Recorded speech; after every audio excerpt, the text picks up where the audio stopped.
So Hannah in New York. Hannah, how are you? I'm good. I'm not in the city, thankfully, so, keeping my distance. Good. And I'm glad that you're feeling better, by the way.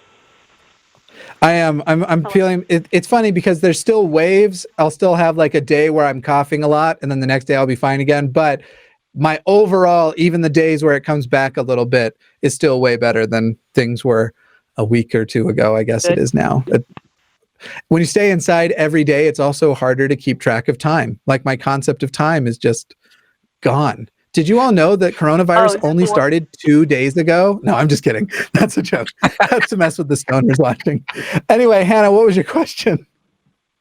Oh, yeah. I just had a question for Chris about Scientology. I've heard some of the other videos that you have, about their defamation pages where, you're supposed to spill all your deepest, darkest secrets to, like, the head honchos in Scientology. And I was just curious, since you're supposed to go into your past lives, and dig really deep, can you make stuff up? Because, if you're going into your past life, how would you really know if that's true? Because I've been really curious, like, could you, tell the story of, like, Forrest Gump and would they buy into that as your deepest, darkest secrets kind of thing? Or are they aware enough that you're, completely BSing them and stuff like that? Okay. Yes, the answer is yes. You can make things up, and it happens all the time because past lives are kind of a fantasy. So, yes, I made up a great number of things. I was not aware at the time that I was making it up, but that is what I was doing. I'm quite sure as I sit here now that wants an example. Everyone watching wants to know one of the past lives you made up. Oh, yeah, no, we'll go there. Okay, I did not blow up a planet 60 billion years ago, in a system that was generally over there about 1,300 light years. I mean, this is how you come up with answers in the sessions. You don't sit in front of the big Scientology bosses and confess this stuff. What happens is you get what's called a counseling or an auditing session, and it's supposed to be under the guise of you gaining spiritual rehabilitation. So when you're asked what the way the process works is, it starts in present time. It starts with, well, did you, and it will usually be along the lines of either something traumatic that happened to you or something bad you did to somebody else. So maybe let's just talk about that one, for example. That's called a security check or a confessional. I ask you a question like, have you stolen from your boss at work, or have you done something wrong at work? And I get a little reaction, and we start pursuing that question, and you tell me about how you stole a ream of paper one time from the office or something. You took it home, right? So you could have it for home use.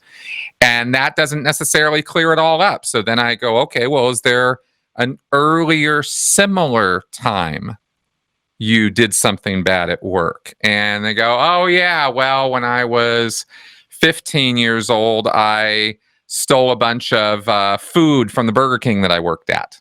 And okay, good, when, where, how, you get all the specifics of that. Maybe that doesn't clear it up. Is there an earlier time? Oh, well, now we're going to be jumping back into past lives.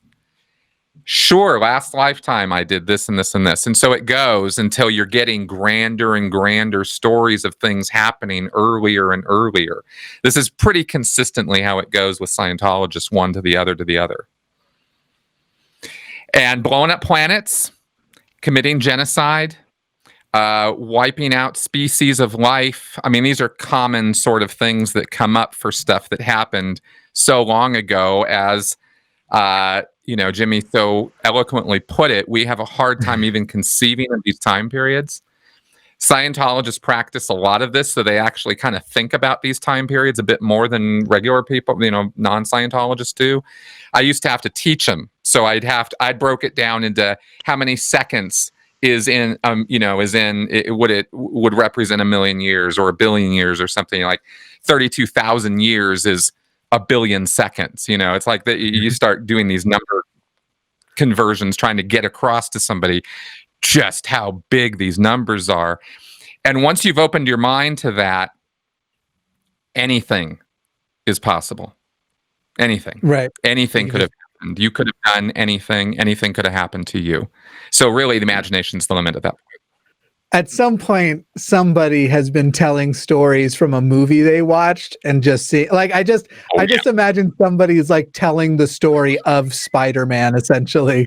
And it's like, yeah. And then my father's brother raised me and said, with great power comes great responsibility. As far as the lying thing goes, on the other end of it, it's kind of like, did you ever do it where you were telling the past life stories and you were close enough to leaving, but you were still doing the rituals, so you knew you were making stuff up? Was that ever a thing for you? No, but I did stop at a certain point, well along on the RPF program. I stopped questioning or skeptically thinking at all about what was coming up. It was just it was, if it came up in my head, that was it. That was the answer. And I didn't even let myself think about it. I just let it out. So I saved people from burning houses and falling cars off bridges. And I mean, all this heroic stuff, that was all part of my past lives, as well as the crazy, the blowing up planet stuff. On the like concept of lying, and I guess knowing you're doing it, I actually had one of the like affirmations I had after leaving the church while it was still a secret that it wasn't true. I went to, so I've people largely know I have these chronic health issues, and I've had them for most of my life, and I had to go, because no one knew I didn't believe still, I had to go to the stake president's home and talk about why I wouldn't be able to go on a mission. And so I go there and we're talking, and I just decide to lie the whole way through. I'm confident enough that the church isn't true, but there was still that little nagging feeling of like, what if I'm wrong? And this guy's attached to God and he's going to know I'm lying. And so I'm telling him thing after thing, the things I know he wants to hear, the things that I know will get me off the hook and get me out of there. And all of it is working. And then at the end, right before he asks me to give the closing prayer, he tells me something along the lines of like how he can sense that this is really, that the spirit is telling him how hard it is for me, that I'm not going to be able to go on a mission, that I still have a very strong testimony, that essentially I'll be going on a mission, just not literally, but I will still be doing my work to bring more people into the kingdom and all of this stuff. And I would now say, I think he was probably wrong, because the number of emails I have from people who have left the kingdom, it's quite to the contrary of his greatest aspirations for me. But I remember leaving that going, this was a person who in my teenage years, I looked up to more than almost anybody. I didn't just want the guy to like be a spiritual leader. I liked the way his family looked and appeared. And I wished for much of my life that I was in this guy's family. And so this was the guy that I grew up thinking, I've never met anyone in person who's so attached to God as this guy. And he demonstrated himself to be a fraud to me, as his spiritual discernment powers apparently just took the night off.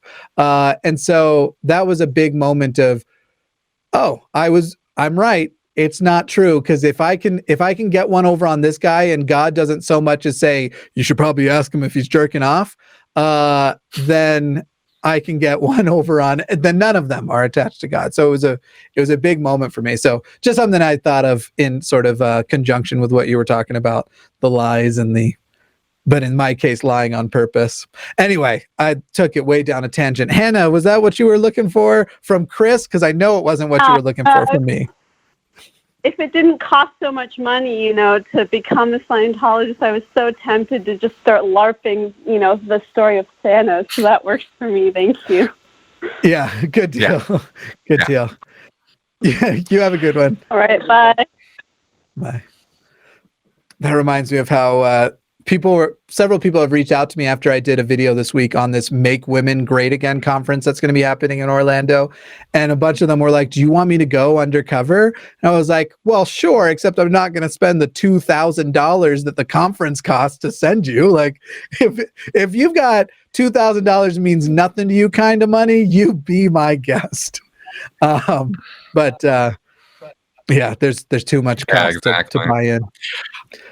I will share one thing as far as the faking it till you sort of thing with the Right. Scientology is I never made stuff up as far as past life instances that I knew I was making up. There were definitely struggles to find answers at times, and I was, definitely having a hard time.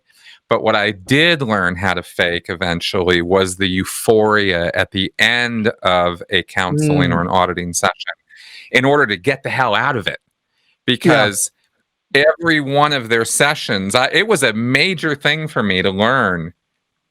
I was very surprised by this, that to learn that in the real world, when you go see a counselor or therapist, you could end the session crying and feeling awful. Right. And they would end it and your time's up and you go home. Right. And that shocked me.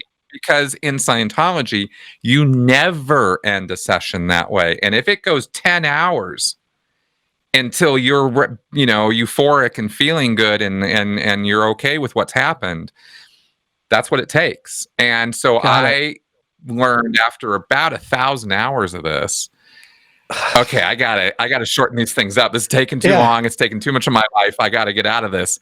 And so I started learning how to sort of on command hit this euphoric mental state, psychological state, where I could then get out of the session. So that's how I learned to game the system in Scientology. Interesting. I'm just imagining you now, like walking in, touching the cans, and just going, "Oh no, we're good here. I'll see you next week." It takes a little bit longer than that. Yeah, that was like. What's the word for getting? Isn't there a word for getting the thetans out of you? Is it like purging, or is there a word or phrase for? Well, you audit them away, but it's exorcism. I mean, that's kind of what it is. It's really like they're possessing you and. I just wanted something that was like, oh no, I prematurely audited, something like that. Just I suffer from premature exorcism. Yes. Yeah. Hey, thanks for checking out this clip for The Line. While you're here, hit that like button, hit subscribe, turn on notifications, and then share this with that bitter uncle of yours who loves talking about the good old days.